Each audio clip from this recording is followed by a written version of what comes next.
Hello guys सम्पूर्ण नमस्कार भन्न चाहन्छु। मेरो समय मेरो ब्लग आजको यो मेरो ब्लग आजको जन श्रमदान झलक छोटो झलक यहाँलाई सेयर गर्न लागिरहेको छु।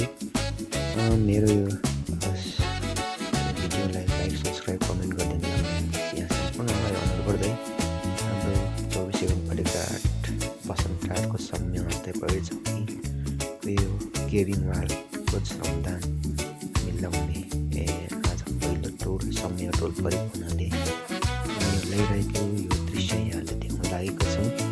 यहाँहरू सम्पूर्णमा यो हाम्रो लामो समयको पानी बर्सातले गर्दा पहिरो भत्केको हुनाले हामी यो वाल केरी जाली पहिलो लटामा भएको हुनाले हामी यो काम गर्दै गरेको भिडियो दृश्य यहाँहरूमाझ यो मेरो समय फेरेको यो युट्युब तथा भिडियो ब्लगमा यहाँलाई राखेर सेयर गर्न लागिरहेको छु। सम्पूर्णमा नमस्कार सेवा र भन्न